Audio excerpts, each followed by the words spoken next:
मंडळी, लग्नानंतर होईलच प्रेम या मालिकेचा आजचा म्हणजे 21 जुलैचा मजेशीर असा भाग तुम्ही बघत आहात. काल एपिसोडच्या शेवटी मजा दाखवली, पण आज सुरुवातीलाच खूप भारी दाखवला एपिसोड. आणि बाई खूपच मोठा दाखवला बाई आज त्यांनी एपिसोड. तर बघा, जेव्हा हे वकील म्हणतात की माझ्या बायकोलाही जरा शिकवा हो, म्हणजे पसारा वगैरे आवरणं, नाहीतर तिला मी मिसेस पसारीवाली म्हणाल, असं जेव्हा ते वकील म्हणतात तेव्हा हे दोघं एकमेकांकडे भांबवल्यासारखे बघतात, जीवा आणि नंदिनी.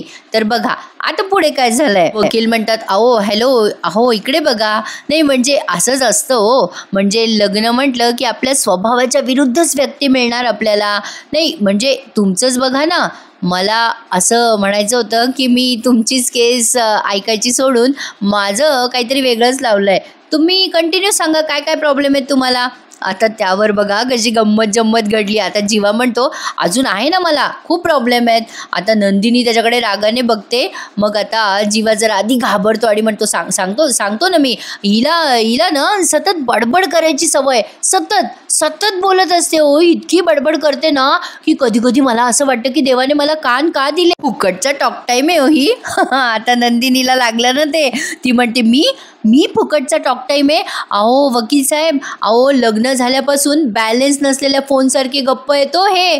बघा ना प्रेक्षकांनो, काय मजा आली आहे. आता नंदिनी पुढे म्हणते, कधीतरी मला असं वाटायचं की बॅलन्स नसलेला हा फोन ट्रिंग करेल, पण नाही. कधीतरी हा फोन व्हायब्रेट तरी करेल, पण नाही. अहो कसलं काय, हा फोन सायलेंट मोडवरतीच आहे हो कधीचा. आणि तुम्हाला सांगते मी, अहो सर, म्हणजे बघा, तुम्ही सांगा की कायमस्वरूपी सायलेंटवर गेलेल्या या फोनला कोणी ना कोणी असं म्हणजे अनलॉक करणं गरजेचं आहे ना. वकील म्हणतात, हो बरोबर आहे तुमचं, बरोबर आहे. मग नंदिनी म्हणते, काय झालं ना सर, मी यांच्या आणि आमच्या दोघांच्या वाटणीचं बोलायची ना, म्हणून जरा मी जास्त बडबड करायची, पण असं वाटायचं हो नुसतं. पण म्हणतात कसे बघा ना मला, फुकटचा टॉक टाईम म्हणे. आणि या फुकटच्या टॉक टाईमची यांना गरज पडायची बरं का, दिवसातून 10 वेळेला. आणि कपल वॉच वाजवून नेहमी बोलावून घ्यायचे बरं मला. आता ते वकील गोंधळून गेले ना. ते म्हणतात, आता हे कपल वॉच काय असतं, हे कोणी दिलं कोणाला. नंदिनी म्हणते, सर अहो मीच दिलं हो यांना. अहो आमची 1 महिन्याचा वाढदिवस लग्नाचा, तो पण यांच्या लक्षात नव्हता हो. आणि आले मोठे प्रॉब्लेम सांगणारे.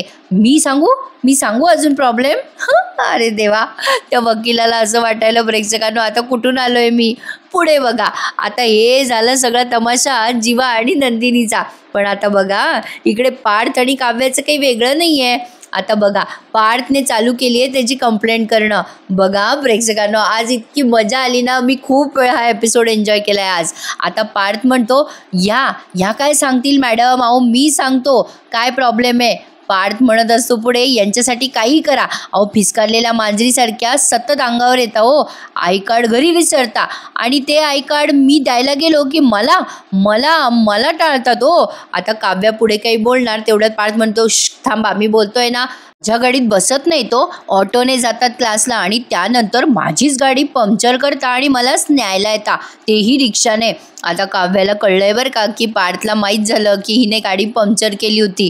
आता तो प्रसंग आपल्याला त्यांनी इथे व्हिज्युअलाइज करून दिलाय, काव्याने गाडी पंक्चर केली. आता इकडे बघा, नंदिनी सुद्धा जीवाला एक्सपोज करत त्या वकिलाला सांगते, अहो नुसते रिक्षावाला बनून नाही आले हे, तर कपल वॉच घालून आले रिक्षावाला बनून, तेही मी दिलेली. आता जीवा बघतच राहतो नंदिनीकडे. नंदिनीने सुद्धा तो प्रसंग व्हिज्युअलाइज करून सांगितलाय. तर बघा पुढे नंदिनी सांगते कशी वकिलांना, अहो एवढं वेश बदलून, एवढं भाषा बदलून माणसाला भेटायला आलं तर कपल वॉच काढून ठेवावं ना, एवढं समजत नाही का. जीवा म्हणतो, ठीक आहे ना, होतं एक्साइटमेंटमध्ये मिस कधीतरी. नंदिनी म्हणते, अहो पण विसरल्यामुळे माणूस पकडला जातो ना, त्याचं काय, हे नाही का तसेच पकडले गेले हो. आता ते वकील कन्फ्यूज. पुढे नंदिनी म्हणते, बरं आले हे एवढा वेश बदलून, एवढं आपल्याला झेपत नसेल तरी भाषा बदलून, एवढं सगळं केलं तरी काय साध्य झालं सांगा ना. नाही म्हणजे आता ते वकील म्हणतात, नाही मॅडमचं बोलणं करेक्ट आहे. त्यावर जीवा म्हणतो, नाही अहो साहेब थांबा जरा, तुम्ही एकाच वेळेला दोन्ही गोष्टी कशा काय करेक्ट असू शकतात. हिचा काही प्रॉब्लेम काय, मी उपद्व्याप करतो म्हणून की मी कपल वॉचमुळे पकडलं गेलो म्हणून. नंदिनी म्हणते, मला दोन्ही गोष्टीमुळे प्रॉब्लेम आहे. मी म्हणत होते ना यांना मला पिकअप करायला येऊ नका, पण आले आले मुद्दाम. आणि काय मी यांना दरवेळी म्हणायचे की या मला पिकअप करायला या, तेव्हा हे यायचे नाही हो. आणि आता मला वाटत नाही तर मुद्दाम येतात रोज पिकअप करायला. नाही, बेसिकली प्रॉब्लेम काय आहे माहिती आहे का सर, हे ना माझं ऐकतच नाहीत. मी जे सांगते ना त्यातलं ते काहीच करत नाही, त्याच्या बरोबर उलटं वागतात. त्यावर जीवा तिला उत्तर देतो, हे तू बोलतेस अगं, हे तू बोलतेस अगं, तू कधी माझं ऐकतेस ग. नाही, मी नाही बोललो ना तरी हिला सतत माझ्यासोबत बडबड बडबड करायची असते. ही ना मला सतत विचारते की माझं नाव जन्मजय कोणी ठेवलं. ते वकील हसायला लागतात आणि म्हणतात, सिरियसली तुमचं नाव जन्मजय आहे. त्यावरती आता जीवाला वैताग येतो. आता आई नंदिनी म्हणते, जन्मजय कसलं, जन्मठेपेही. आता जीवा वैतागतो आणि म्हणतो, एक मिनिट प्लीज, तुम्ही जरा थांबता का. तुम्ही माझ्या पर्सनल गोष्टीवरून आणि माझ्या नावावरून मला चिडवू नका प्लीज. नंदिनी म्हणते, का नका चिडवू, हे बघा डॉक्टर समोर आणि काउन्सिलर समोर लपवायचं नसतं काही. आता इकडे बघा, काव्या पारची कंप्लेंट करते. काव्या म्हणते, अहो लपून छपून घरी आले होते हे माझ्या डिलिव्हरी बॉय बनून. त्या वकिलीणबाई म्हणतात, बापरे डिलिव्हरी बॉय. मग काव्या म्हणते, हो तेही भर रात्री. मला सांगा मॅडम, एवढ्या रात्री कोणी लपून छपून जातं का कोणाच्या घरी. बरं आले ते आले आणि रेड वेल्वेट पेस्ट्री घेऊन आले. मला खायला लागली ना ती पेस्ट्री मग, आणि खाऊन झोप लागली हो मला. माझा अभ्यास नाही झाला ना त्या पेस्ट्रीमुळे. आता लगेच पार्थ म्हणतो, मी आणली होती पेस्ट्री पण तुम्हाला भरवली होती का, मी आग्रह नव्हता केला तुम्हाला खाण्यासाठी. मग काव्या म्हणते, हे बघा प्रश्न आग्रह करायचा नाही आहे मिस्टर देशमुख. हे बघा तुम्ही आणली होती ना मेहनतीने, मग मला वाटलं खावं, ती लागली मला खावी. मला हौस नाही आहे पेस्ट्री खात बसायची. भर रात्री ती पेस्ट्री खावं लागली मला काही हौस नव्हती. आणि तसंही मी लग्नाच्या पहिल्या दिवसापासून सांगते की मला डिवोर्स हवाय मला डिवोर्स. आता हे गमतीशीर वातावरण जरा सिरियस मोडमध्ये बदललं आहे, पण आता आलेत हे खऱ्या मुद्द्यावर प्रेक्षकांनो. तर बघा, आता वकिलीणबाई यांच्याकडे बघतच राहतात. पण बघा, आता इथे जरा त्यांनी मालिकेचं शीर्षक गीत ऐकवलं आहे आणि यांची जरा एकमेकांमध्ये वादावादी झाली असं त्यांनी दाखवलं आहे. आणि गाणं ते ऐकवलं आहे, लग्नानंतर हॅप्पीवालं गाणं त्यांनी ऐकवलं आहे. तर बघा आता पुढे काय घडलंय. म्हणजे थोडक्यात सांगायचं झालं तर आतुरतेने आपण ज्या क्षणाची वाट बघतोय ना ते आता होणार आहे. म्हणजे लग्नानंतर भांडणं झाले, घटस्फोट होतोय, पण आता प्रेम होणार आहे यांच्यामध्ये. तर बघा, आता हे मालिकेचं शीर्षक गीत ऐकवलं आणि हे वकील या कपलकडे बघतायत. म्हणजे पार्थ आणि काव्याची वकील, जीवा आणि नंदिनीचे वकील. आणि आता शेवटी जीवा नंदिनीचे वकील ओरडतात, अहो हे कोर्ट आहे, तुमचं बेडरूम नाही. आणि मग शांत बसतात हे कपल. आता इकडे मध्येच रम्या आणि वसू आत्याचा सीन त्यांनी घेतलाय. आता या दोघी चापलुसीपणा करायला गुरुजींकडे आल्या बरं का. गुरुजी बिचारे त्यांचे चहा पीत बसलेले असतात. आता या वसू आत्या म्हणतात, गुरुजी आओ पूजा छान झाली, मस्तच झाली बघा, आओ तुमची दक्षिणा. आता वसू आत्या दक्षिणा देणार तेवढ्यात या गुरुजींनी जोरात जरा बोललंय, मिळाली मला, मानिनी इतक्यात देऊन गेली आहे मला दक्षिणा, माझी कॅब पण येईलच इतक्यात. आणि ही चौकशी करायला तुम्ही दोघी इथे आला नाहीत नक्कीच. गुरुजींनी आता ते ओळखलं यांच्या मनातलं. काय ग रम्या, खरं बोलतोय का मी. आता रम्या घाबरते जरा. वसू आत्या म्हणतात, बघितलं का रम्या, मी म्हणले होते ना तुला, गुरुजींना सगळं कळतं, बोललेलं आणि न बोललेलं सुद्धा. हो ना गुरुजी. मग आता लगेच गुरुजी टॉन्ट मारतात, मला विचारताय तुम्ही का स्वतःला सांगताय. वसू आत्या म्हणतात, नाही तसं काही नाही हो, म्हणजे काय ना गुरुजी, आमच्या रम्याला काहीतरी विचारायचंय तुम्हाला. अगं विचार ना रम्या, विचार. वसू आत्या रम्याला फोर्स करतात. रम्या आता उगाच म्हणते, अगं आई मी विचारलं असतं, पण गुरुजी कसे मामीच्या माहेरचे आहेत ना, ते मामीला सांगून देतील ना मी काय विचारलं ते. आता गुरुजी रम्याला उत्तर देतात, रम्या जे अटळे ते होतंच, कोणाला काहीही सांगितलं तरी भविष्य ज्याचा त्याचा वेध घेतच. आता बघा पुढे काय काय घडतं. रम्या कशी उड्या मारायला लागते बघा. गुरुजी म्हणतात, असो, मला विचारलेली प्रत्येक शंका गुपित म्हणून राहील माझ्याकडे. विचार पोरी, काय समस्या आहे तुला. आता रम्या विचारते, माझं लग्न. मग आता गुरुजी डायरेक्ट म्हणतात, होणार, नक्की होणार. आता रम्या म्हणते, हो ते होईलच गुरुजी, मी मनावर घेतल्यावर. मी आत्ता मनावर नाही घेते, कारण मला माझं लग्न माझ्या मनासारखं व्हायला हवं आहे. आता गुरुजी सांगून टाकतात, तसंच होणार. रम्या म्हणते, अय्या खरंच तसंच होणार गुरुजी. मग लगेच गुरुजी म्हणतात, माझ्या बोलण्यावर संशय असेल तर तुझा प्रश्न निरर्थक आहे. वसू आत्या म्हणतात, नाही हो गुरुजी, संशय नाही आहे आम्हाला. ए रम्या काय संशय घेतेस ग, बोल पुढे बोल ना. रम्या म्हणते गुरुजी संशय नाही आहे, पण काय ना एखाद्या गोष्टीची आपण इतक्या वर्षापासून वाट बघतोय आणि ती गोष्ट होणार आहे हे कळाल्यावरती कसं होतं ना, तसं झालं हो माझं. बरं गुरुजी मला सांगा ना माझा जोडीदार कोण असेल. मग आता गुरुजी म्हणतात जो तुझा भाग्यात आहे तोच असेल तुझा जोडीदार. रम्या म्हणते हो गुरुजी, पण जो माझ्या भाग्यात मुलगा आहे तो आणि जो माझ्या मनात येतो तो पुरुष एकच असेल ना गुरुजी. गुरुजी म्हणतात ते तुझ्या प्रयत्नावर अवलंबून आहे. मग रम्या अर्धवट ऐकून खुश होऊन म्हणते आई ऐकलं का गुरुजी काय म्हणताय, म्हणजे माझ्या जे मनात आहे ते होईल. आई काही काय म्हणताय गुरुजी. गुरुजी सांगाल का तुम्ही कधी होणार आहे माझं लग्न, म्हणजे कधी, किती महिन्यानंतर, किती वर्ष. आता बघा गुरुजी म्हणतात तू किती वर्षापासून वाट पाहते. रम्या म्हणते मी लहानपणापासून वाट बघते हो गुरुजी. गुरुजी तिला म्हणतात मग आता आणखीन घाई कर. मग लगे वसवात्याला काही उमजे ना काय बोलतीये रम्या, काय बोलताय गुरुजी. शेवटी वसवात्या म्हणतात अगं हे रम्या आडून आडून काय विचारते, जरा मोकळेपणाने विचार ना. आता प्रेक्षकांनो त्यांनी खाली पुन्हा ती पार्टी फ्लॅश केली आहे की अंधश्रद्धा पसरवण्याचा वगैरे आमचा हेतू नाही आहे, एक मनोरंजन म्हणून तुम्ही हा सीन बघत आहात. तर बघा वसवात्या म्हणतात अगं रम्या विचार ना गुरुजींना, व्यवस्थित सांगतील ना ते. मग रम्या डायरेक्ट ओपनली विचारते गुरुजी तुम्हाला फ्युचर दिसतं ना, मग तुम्हाला असं काही दिसतंय का की समोर होम हवन सुरू आहे, मी आहे आणि हे पार्थ आहे, आजूबाजूला आम्ही बसलो, पार्थच्या हातात मंगळसूत्र आहे माझ्या नावाचं, असं काही होईल का. आता गुरुजींनी सांगून टाकलं बाबा हो असंच होणार आहे. रम्या उड्या मारायला लागते अगो आई आई काय बोलताय गुरुजी, गुरुजी गुरुजी खरंच मला बरं वाटावं, मला चांगलं वाटावं म्हणून म्हणताय का तुम्ही. गुरुजी म्हणतात अगं जे होणार आहे ते ओळखून बोलतोय बाई मी, अगं खरं काय आणि खोटं काय हे तुझं तू ठरव बाई. आता बघा वसवात्या म्हणतात गुरुजी आम्हाला समजेल उमजेल असं सांगा ना हो. आता बघा गुरुजी काय बोलतात. गुरुजी म्हणतात बरं मला दिसतंय, मला ते दिसतंय ते मी सांगतोय तुम्हाला. तर बघा तू आणि पार्थ तुम्ही दोघेही जण लग्नाची वस्त्र नेसून स्वखुशीने मांडवामध्ये बसलेले आहात आणि पार्थच्या हातामध्ये तुझ्या गळ्यात घालण्यासाठी मंगळसूत्रसुद्धा आहे आणि समोर मंडळी आहेत, अक्षदा घेऊन उभ्या आहेत, तुमच्यावर अक्षदा टाकण्यासाठी उभ्या आहेत, नाही चौघडे वाजतायत, समोर सगळं वातावरण त्या आवाजाने दुमदुमलंय. रम्या म्हणते आई हो आई बघ बघ अगं सगळं दिसतंय ना तुला पण, गुरुजी सांगताय तसं. लगेच वसवात्या खुश होतात हो हो मला पण दिसतंय ग. आता रम्या म्हणते आई खरंच असं होईल का. मग आता वसवात्या म्हणतात गुरुजी सांगताय ना सगळं असंच होईल, चल चल रम्या नमस्कार कर. आता ते गुरुजी पुढे काहीतरी बोलताय बरं का, पण या दोघी लक्षच देत नाही त्यांच्या बोलण्याकडे. गुरुजी म्हणत असतात सगळं होईल तसं, पण अरे माझं म्हणणं ऐकून घ्या, ऐका मी काय बोलतोय. पण आता या दोघी लगली तयारीला लागल्या लग्नाच्या बरं का. लगेच रम्या म्हणते आई मी असं छान गळ्यातलं घालणार मस्त दिसणार.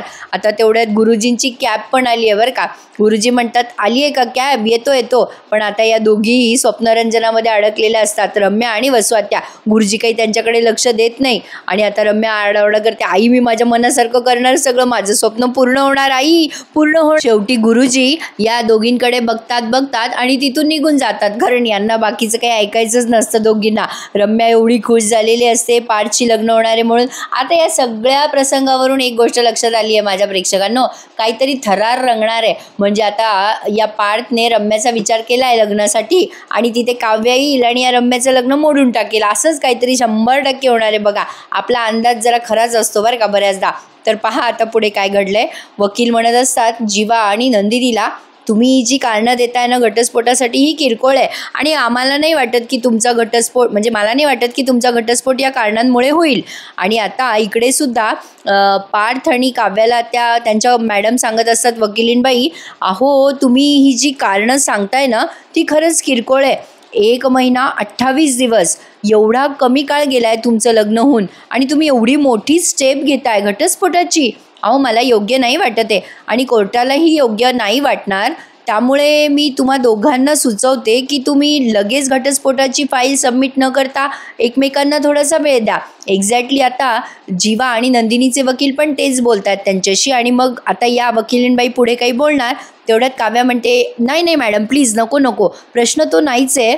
हे बघा मुळात ना आमचं लग्न फार विचित्र परिस्थितीत झालं हो. आता खऱ्या मुद्द्यावर आले बरं का हे दोघे जण. आणि आमच्या लग्नाचं ब्लेम मी पार्थवर नाही करणार, ते सुद्धा आमच्या म्हणजे माझ्यासारखेच या परिस्थितीत अडकले होते. आणि त्या दिवशी आई बाबा, माझी बहीण, गावातले सगळे माणसं या सगळ्यांचं बोलणं ऐकून प्रेशरखाली आलो होतो आम्ही, आणि त्यामुळे आम्ही लग्न केलं, नाहीतर आज हे लग्न आमचं झालंच नसतं. आता बघा पुढे पार्थ पण गिल्टी फील करतो आणि म्हणतो, हो खरं आहे, चूक माझीच आहे, त्या दिवशी मीच वाहवत गेलो. म्हणजे लग्नाच्या दिवशी जी परिस्थिती ओढावली होती त्यामुळे आम्ही जरा भांबावून गेलो होतो. पण आम्ही गावातून बाहेर आल्यावर, आमच्या घरी आल्यावर काव्या सतत म्हणत होत्या की घटस्फोट घेऊया घेऊया, पण माझंच चुकलं, मीच त्यांना बायको म्हणून वागवत गेलो त्यांची इच्छा नसताना. आज सांगत असतो वकिलांना की माझीच चूक आहे. लग्न झाल्या दिवसापासून या म्हणत होत्या की आपण घटस्फोट घेऊया, पण मीच यांना संसारात अडकवायला निघालो, खरंच माझीच चूक आहे. आता पार्थने हे प्रामाणिकपणे कबूल केलंय. चला मूळ मुद्द्यावर आले बरं का हे. आणि नंदिनी पण इकडे एक्झॅक्टली वकिलांना तेच सांगतेय. बघा छान दाखवला त्यांनी, अगदी सेन्सिबल वाटला हा सीन बघताना. आता पार्थकडे अशी बघायला लागते बरं का. तर नंदिनी इकडे सांगत असते वकिलांना की चूक माझीच आहे. या म्हणजे माझ्या बहिणीचं आणि पार्थचं लग्न झालं तेव्हा मी मागच्या मागे निघून जायला हवी होती. मी तिथे जाब विचारायला आले, हे माझं चुकलं, मीच हलक्यात घेतलं त्या दीपकला. मी जर हे सगळं लक्ष दिलं असतं तर हे सगळं झालंच नसतं. पण तिथे जेव्हा मी जाब विचारायला गेले लग्न मंडपामध्ये तर लोक माझ्यावरच उलटले आणि मला जाब विचारायला लागले. त्या क्षणी मला वाचवायला जो हात पुढे आला तो हात मी धरला.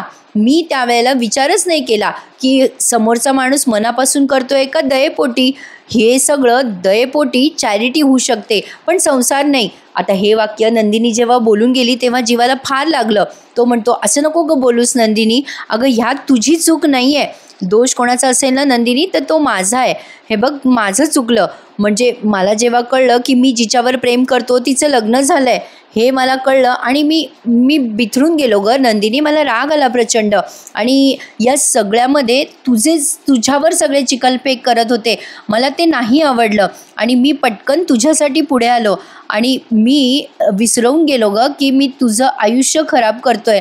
खरंच नंदिनी सॉरी, नकळतपणे माझ्यासोबत तुझं आयुष्य बरबटून टाकलं. आता बघा हा रडायला लागतो जीवा आणि नंदिनीच्या डोळ्यातही पाणी येतं. तेव्हा नंदिनीला जीवाचा असा हात धरावा असं त्या क्षणाला वाटलं, एक सहानुभूती द्यावी असं फील होतं ना तसं. तर बघा आता इकडे सुद्धा पार्थच्या डोळ्यात पाणी आलंय.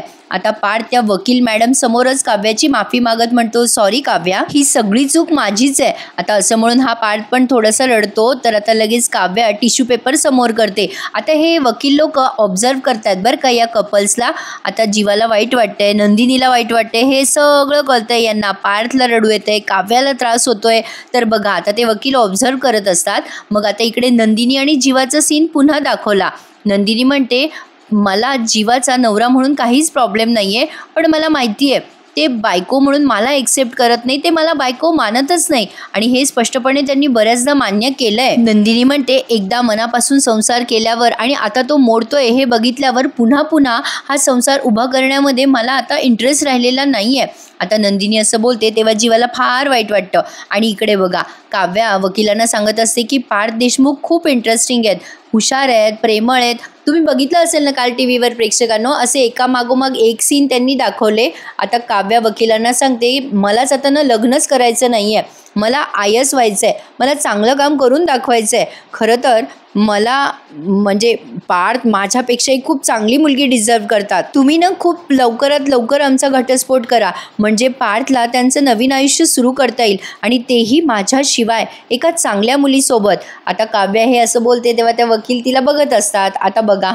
हे वकील लोक आता त्यांचा निर्णय सांगतात या कपल्सला. तर बघा काय होतं, वकिलाने कसला तरी फॉर्म समोर केला आहे. जीवा आणि नंदिनीचे वकील म्हणत असतात, ठीक आहे तुम्ही सांगितल्याप्रमाणे आता मी ही केस फाईल करतो, पण आता कोर्टाच्या नियमाप्रमाणे 6 महिने वेगळे राहायला तयार व्हा, कारण तुम्ही तुमच्या नात्याला एक चान्स देताल असं वाटत नाही मला. पण कसं आहे ना, कुठलंच कपल तयार होत नाही हे सगळं करायला. पण कसं असतं, हा एक पुलिंग पिरियड आहे, म्हणजे तुम्ही तुमच्या नात्याला एक शेवटचा चान्स द्यावा असं कोर्ट म्हणत आहे. तुम्ही या पुलिंग पिरियडमध्ये तुम्ही एकमेकांसोबत जास्ती खुश असाल नसाल आता ही तुमची मर्जी. तुम्हाला आता हे सगळं अनुभवायचं आहे. म्हणजे आता थोडक्यात त्यांनी हे सांगितलं आहे. आता इकडे पार्थ आणि काव्याच्या वकिलीणबाई पण तेच सांगतात, ठीक आहे कोर्ट तुमच्या या अर्जावर विचार करेल, पण आता या कालावधीत तुम्हाला एकमेकांपासून वेगळं राहणं अनिवार्य असेल बरं का. म्हणजे नेमका काय डिसिजन दिला यात मी पण कन्फ्यूज झाले बरं का प्रेक्षकांनो. आता इकडे जीवाचे वकील म्हणतात या कालावधीमध्ये तुम्हाला काउन्सलरला भेटणं बंधनकारक राहील. तर आता असं म्हणून त्यांनी त्या निर्णयावर शिक्कामोर्तब केला आहे. ते म्हणतात की कोर्ट तुमचा 6 महिन्याचा हा घटस्फोटाचा अर्ज मंजूर करत आहे असं म्हणून आता शिक्का झाला आहे त्या कागदपत्रांवर. आणि मग डंगचिक लग्नानंतर चालू झालं बाबा यांचं. आता एकमेकांकडे बघायला लागतात आणि आता टेन्शनमध्ये फुल टेन्शनमध्ये. आता 6 महिने आपल्याला टेन्शन येऊ नये म्हणजे झालं यांच्या टेन्शनमुळे. तर बघा आता पुढे कसं दाखवलं त्यांनी. आता हे सगळा तमाशा करून हे निघाले बरं का त्यांच्या घरी आपापल्या घरी. जीवा आणि नंदिनी बाईकवर चालले आहेत आणि पार्थ आणि काव्या कारमध्ये आहेत. आता काय झालं सुरुवातीला काव्याचा आणि पार्थचा सीन दाखवला. आता काव्या आणि पार्थ गाडीमध्ये चाललेले असताना पाऊस येत असतो बरं का आणि अचानक हा पार्थ गाडी थांबवतो. प्रेक्षकांनो अहो चालता चालता ऐकता माझ्या रिव्ह्यूला लाईक करत जा ना. चांगलं वाटतं जरा तुम्ही लाईक केला तर. किती मोठा होता बघा बरं आजचा एपिसोड. मी सांगितलं की नाही शब्द न शब्द सांगते मी तुम्हाला. तर बघा आणि जास्ती पण शब्द सांगते मी तुम्हाला त्यासाठी एखादा लाईक करायला विसरू नका. एनिवे थोडीशी गंमत केली. तर बघा आता पार्थमध्येच गाडी थांबवतो. तर आता काव्या म्हणते काय झालं पार्थ म्हणतो गाडीच्या बाहेर उतरल्याशिवाय कळणार नाही काय झालंय. मग लगेच काव्या म्हणते असं म्हणाले का मी. आता हा डायलॉग पण मला काही कळलं नाही बरं का. हे काय बोलले दोघं जण काही समजलं का तुम्हाला तुम्हीच सांगा. तर आता पार्थ खाली उतरतो तेव्हा त्याला गाडीची हवा गेलेली दिसते. मग पार्थच्या मागे मागे काव्या पण उतरते. आता पार्थचा गैरसमज होतो बरं का. त्याला वाटतं की काव्यानेच हवा काढली आहे. आता बघा तो काव्याला काय बोलतो. काव्या म्हणते काय झालं. मग पार्थ म्हणतो हे काय आहे. काव्या म्हणते काय आहे गाडीची हवा गेली आहे ना चाकाची. चष्म्याचा नंबर वाढलाय का तुमच्या दिसत नाहीये का तुम्हाला. मग पार्थ म्हणतो हे तुम्हीच केलंय ना काव्या म्हणूनच तुम्हाला विचारतोय मी. मागच्या वेळेला जेव्हा हवा गेली तेव्हा. आता काव्या चिडून म्हणते तुम्हाला काय म्हणायचंय हो मी हवा काढली का गाडीची.